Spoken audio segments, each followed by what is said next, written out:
குறிப்பாக சீசன் டைமில் வந்து தற்காலிக வியாபாரத்துக்கு வந்து அனுமதி வழங்குறது தொடர்பாக வந்து எதிர்ப்பு தெரிவித்து தான் இந்த கூட்டத்தை நாங்கள் கூடியிருக்கிறோம். அந்த வகையில் இங்கே இருக்கிறார்கள் எல்லாரும் வந்து நிரந்தர வியாபாரிகள், வரி கட்டுறார்கள்.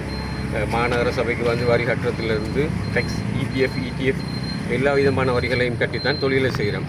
அந்த அடிப்படையில் உற்சவ காலங்களில் வந்து இவங்க இப்படி தற்காலிகமான வியாபாரங்களை செய்துட்டு போகிறதால நாங்கள் சரியான முறையில் பாதிக்கப்பட்டிருக்கிறோம். இந்த இடத்துல ஸ்ரீலங்கா இன்சூரன்ஸ் லைஃப் ஆகிய நாம் முழு நாட்டுக்கும் இனிய புத்தாண்டாக அமைய வாழ்த்துகிறோம். குறிப்பாக உற்சவ காலங்கள், பண்டிகை காலங்களில் வியாபாரங்களுக்கு அனுமதி வழங்குறதால எங்களோட வியாபாரம் வந்து தடைப்படுது.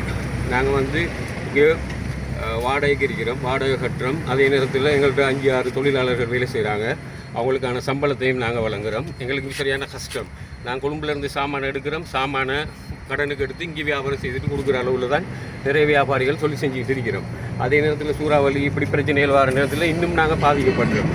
சில நேரம் இப்படியான அனர்த்தங்கள் ஏற்படுற நேரத்தில் நாங்கள் வந்து எங்களோட சொந்த பணத்தில் இருந்து உதவியாக வந்து 26 லட்சத்துக்கு மேலே செய்திருக்கிறோம்.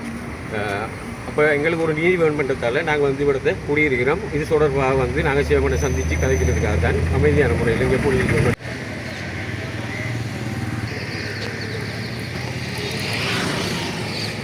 இவங்க சேலுன்ட்டு போட்டு நகர சபாவில் இது கொடுத்து இந்த கடையை செஞ்சு கொண்டு போகிறாங்க. அதனால் நாங்கள் இந்த தொழிலை செய்ய இல்லாமல் இருக்கோம். ஏன்னா நாங்கள் கடனுக்கு சாமான் எடுத்து தொழிலை செஞ்சு கொண்டு இருக்கிறோம். எல்லோரும் இதால் பாதிக்கப்பட்டு விலையெல்லாம் குறைச்சி விலையெல்லாம் குறைச்சி கொடுக்குறாங்க. அதனால் எங்களோட கடையில் தொழிலெல்லாம் வேலைக்குள்ள ஆட்களுக்கு சம்பளம் கொடுக்குறது, எங்களோட கடை கூலி வாடகையெல்லாம் செய்ய இல்லாமல் இருக்கிறது.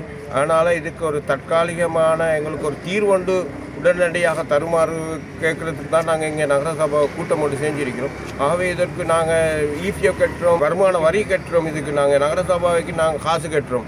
வருஷம் கட்டி கொண்டிருக்கிறோம். ஒன்றுக்கும் ஒரு முடிவு தாரீங்க இல்லை, எங்களுக்கு தொழிலை செய்ய விட்றீங்களும் இல்லை. தீபாவளி வந்தால், பெருநாள், சித்திரை வந்தால், பெருநாள் வந்தால், பொங்கல் வந்தால், இப்போ ஒவ்வொரு இதுக்கு சீசனுக்கு நீங்கள் இப்படி செஞ்சுட்டு போகல எங்களுக்கு தற்காலிகமாக எங்களுக்கு இது ஒரு முன்னேற்றத்துக்கு கொண்டு செய்யலாம் மாதிரி நாங்கள் இன்னும் கடனாளியாக தான் இருக்கிற மொழியே இன்னும் எங்களுக்கு ஒரு முன்னேற்றம் வருவதில்லை. எங்களோட செலவுக்கு கூட கடையில் உள்ள வேலை செய்கிறவங்களுக்கு செலவு கூட செய்யலாம். அதுக்காண்டி இதுக்கு நிரந்தரமான எங்களுக்கு ஒரு தீர்வு ஒன்று தந்து இந்த தொழிலை நிப்பாட்டி எங்களுக்கு கடையை மட்டும் செய்கிறதுக்கூடிய ஏற்பாடை செஞ்சு தருமான்னு உங்களுக்கு சேமனை நாங்கள் தாழ்மையோடு கேட்டுக்கொள்கிறோம்.